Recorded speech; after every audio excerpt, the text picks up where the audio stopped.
कि उन्होंने अपना जीवन जो है एक साधारण रूप से व्यतीत किया। वो जो है अपने जीवन को व्यतीत करने में बिल्कुल सादा रूप से रहे, नीलू नीमा के परिवार में जो आए थे, तो उनके यहाँ उनका लालन पालन हुआ। जब सदगुरु कबीर साहब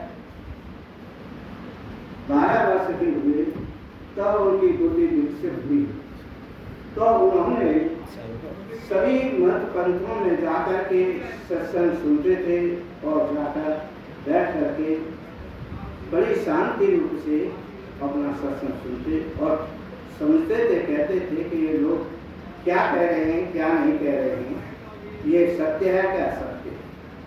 तो सभी मजम पंथों में वो सभी जगह गए और जाकर के उन्होंने विचार करते करते तो जहाँ जाते तो वहाँ जाकर के तो उनकी समझ में बात वो कहते थे तो कोई समझ में बात नहीं आती। क्यों नहीं आती थी? पहले तो संसार में ये भ्रम था, पक्षपात दिल के अंदर, न्याय नीति को क्या जाने, वेद पुराण पढ़े, सार असार को क्या जाने, पूजा पाठ करें जड़ की, चेतन पूजा को क्या जाने, हवन यज्ञ दिन रात करें, ज्ञान यज्ञ को क्या जाने, तीर्थ बहु धाम करें तो सत्संग महत्तम वो क्या जाने, माला अक्षर जाप करें तो ध्यान लगाना वो क्या जाने।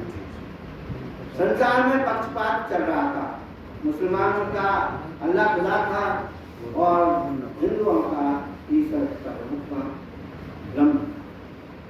तो अब जो है ये पक्षपात सदगुरु कबीर साहब ने विचार किया कि अगर मैं एक पक्ष से बोलता हूँ तो मैं पक्षपाती कह रहा हूँ, मुसलमान की तरफ से बोलता, अल्लाह खुदा की तरफ से बोलता हूँ तो मुसलमान कहने के हमारे पक्ष, और हिंदू की पक्ष से बोलता हूँ तो हिंदू कहते। और सदगुरु कैसे थे? निरपक्ष, उनके अंदर कोई पक्षपात नहीं, जाति पाति नहीं थी, उनके अंदर एक मानव जाति थी, एक मानव जाति थी उनके अंदर। तो वो एक रास्ते से आए, सभी एक रास्ते जाते उनके अंदर कोई। और संसार के लोगों के लिए तो पक्षपात में होकर के ही ये सदगुरु कबीर साहब का ज्ञान उनकी समझ में नहीं आया।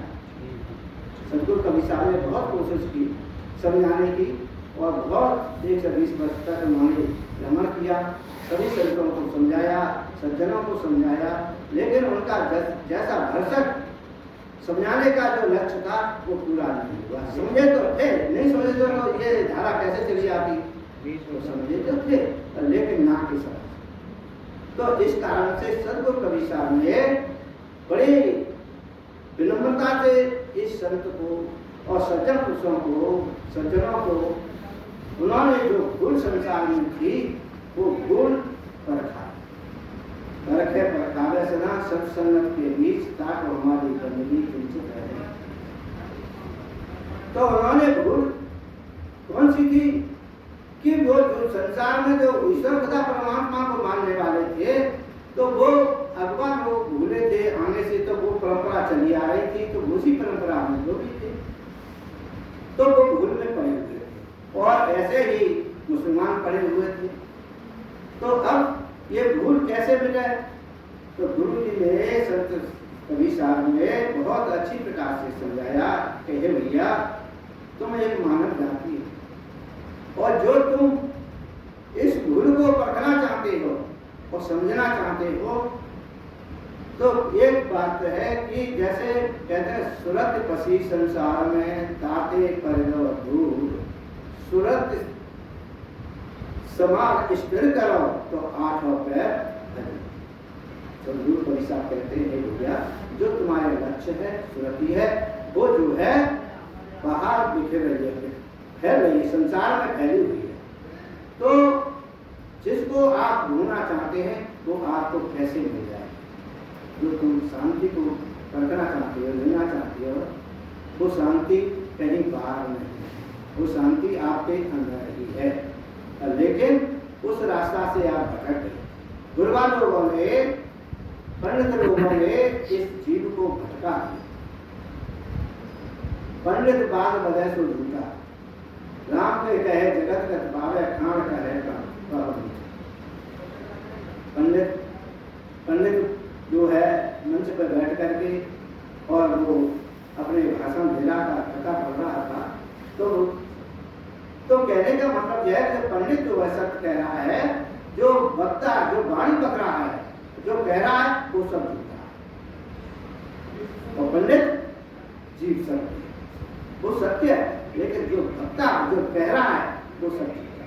पंडित बात बने सो झूठा, तो जो बात बक रहा है, जो प्रवचन कर रहा है, वक्ता कह रहा है वो सब झूठा है, लेकिन तू सत्य।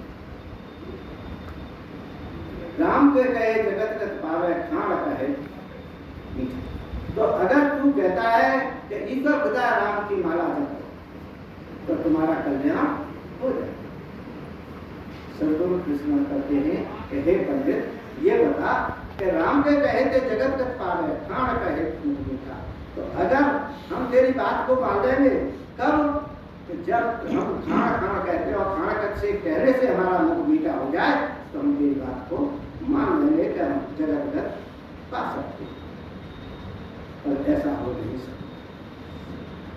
तो इसलिए संसार में पूर्वा लोगों ने इस जीवों को, बुरे भाले जीवों को भटका दिया। किससे भटका दिया? चेतन पूजा से। चेतन पूजा छुड़ा करके और मूर्ता पूजा करवा, पत्थर पूजा करवा। मंदिर में तो लोग बैठे, मस्जिद में सफा सफाई है और दिल दरगाह में भोज देखो चमके नूर उदाहरण। तो अपनी जो है, जो देवी देवता नाम की कोई चीज नहीं है, ईश्वर गदा परमात्मा नाम की कोई चीज नहीं है, उनकी सब चीज गायब है। उनको भी ब्राह्मण लोगों ने, गुरुवार लोगों ने उनको पूजवा दिया। असली पूजा जो माता पिता हमारे सज्जन गुरुओं की, गुरुवार जो गुरु लोग हैं, सतगुरु हैं, उनकी पूजा छुड़ा करके और एक दई देवताओं की पूजा में लगा दिया, इस जीव भटका। अब ऐसा भटका, ये वैसा भटका कि संसार में कहीं दुनिया में जाए तो कहीं भी इसका कोई ठौर ठिकाना नहीं। सदगुरु पूजन साहब जी कहते हैं कि जो है कि अगर हम मोह ममता आसक्ति कल्पना को छोड़ना चाहते हैं तो सदगुरु पूजन साहब कहते हैं कोई न हमारा जगत में न हम काऊ के नींद और सत्संग तापवल रहे वो पर। अगर हम लोग अपने सत्संग कर रहे हैं और काफी दिन हो गए हम लोगों को सत्संग करते करते, लेकिन अपने में खुद विचार करना चाहिए कि हम हमारे अंदर मोह ममता कितनी छूट गई है। 1% छूटी है कि 2% छूटी है कि कितनी बढ़ गई है कि घट गई है, क्या हुआ? क्योंकि सदगुरु कबीर साहब का ज्ञान जो है ये चीजों से अलग हट करती है। कहें कबीर सुनो संतो, कहें कबीर ये अद्भुत ज्ञान को माने बात हमारी और अधर्म में छुड़ाए काल से जो कर सुनत। सदगुरु कबीर साहब कहते हैं जी, अगर तू अपना कल्याण करना चाहता है तो मेरी बात को समझ और मैं पल भर में ही तेरा कल्याण कर दूंगा, कोई टाइम नहीं लगेगा। तब कहें कबीर ये अद्भुत ज्ञान को माने बात हमारी अधर्म में छुड़ाए काल से जो कर सुनत समझ। तो अपने स्वरूप को संभाले और अपने जो है इस बंधन को, कार्य जालों को छोड़ करके, एक खानी पानी जालों को छोड़ करके और तू अपने को पहचाने, स्वरूप को पहचाने जो है। तो तेरे आगे और तेरे ऊपर कोई जीव सीध अनादि कोई नहीं। चेतन जीव अनादि है, सत्य है, अविनाशी है और ये सबको जानने वाला है और आपको जानता है, दूसरे को भी जानता है। लेकिन 5 तत्व हैं, वो भी अनादि हैं, पर लेकिन उनमें ज्ञान नहीं, वे जड़ वस्तु है, वे जड़क है। तो जीव जो है बहुत ही सर्वे सर्वा है, लेकिन दुर्बल लोगों ने इस पर पर्दा डाल और पर्दा डाल करके और इस जीव को नानक तो भिखारी बता करके ईश्वर का भजन कराने में लगा। लोग कहते हैं कि तू ईश्वर का भजन कर, तब तू भगवान से मिलेगा। ऐसे करके और इस जीव को भटका। लेकिन ऐसा नहीं, हम जो है जैसा है तैसा कहने में कोई बात नहीं है। ईश्वर का चेतन जीव है, चेतन जीव को जनैया कहो और भी कहो, लेकिन कुछ वक्ताओं ने और कुछ कथनी करने वालों ने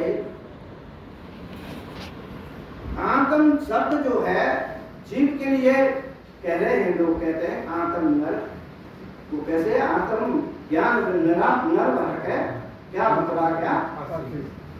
लेकिन जो है चेतन जीव का ये पर्यायवाची या शब्द जो कुछ नहीं।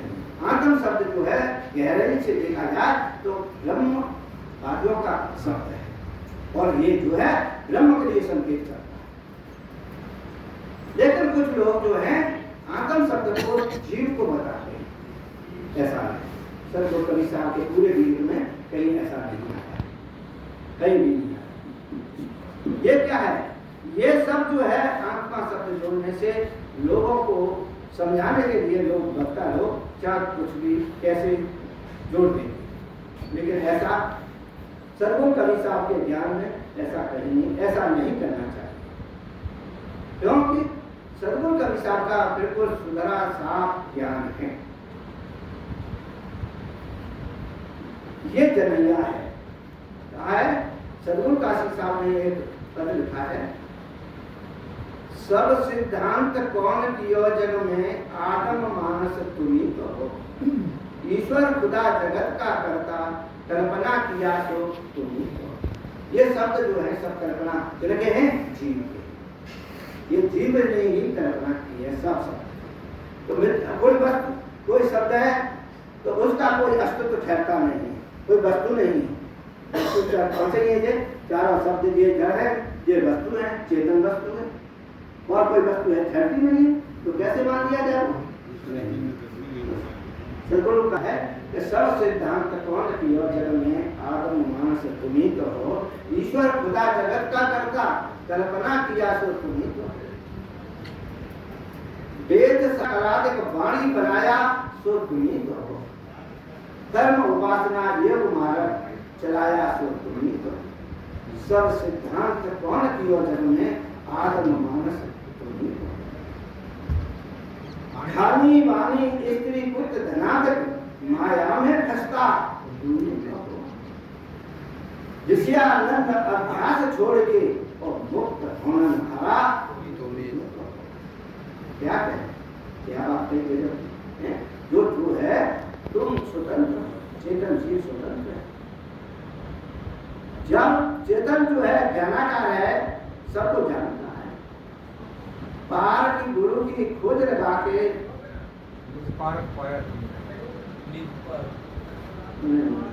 गुरु की खोज लगा के हाँ पारक गुरु की खोज लगा के निज पारक पाया तुम्ही तो हो। काशी कहे कहनो कहिए सब जानहारा। इतनी कैसी बात साफ सुथरी बिल्कुल साफ कही है कि तेरे अलावा कोई दुनिया में और कोई नहीं है, तू जानने वाला है। तू जितनी भी कल्पना संसार में करी है सब मैंने करी है, तू सर्वेसर्वा है। फिर तू कहाँ अटका हुआ है, गुण ब्रह्म में कहाँ अटका हुआ है। ये सब गुणवान लोगों ने इस खुले वाले जीवों के वक्ता लोगों ने भी कछु जो है मिला मिला करके रोचक वाणी बना बना करके और सदगुरु कवि साहब का ज्ञान की धज्जियां उड़ा रही हैं। लेकिन ऐसा नहीं करना चाहिए, हमें जैसा का तैसा ही कहना चाहिए। तो हम जो है सदगुरु काशी साहब कहते हैं कि पारक गुरु की खोज लगा के निज पारक पाया तुम्ही तो हो। और काशी कहे कहनो के लिए सब जानहारा तुम्ही तो हो। तो निज अपने को जब तक हम अपनी निज पारक को परखने वाले या चेतन को जानने वाले हम जब तक नहीं जानेंगे, जब तक हम अपने सब काम क्रोध लोभ मोह ये हमारे सब दुश्मन है।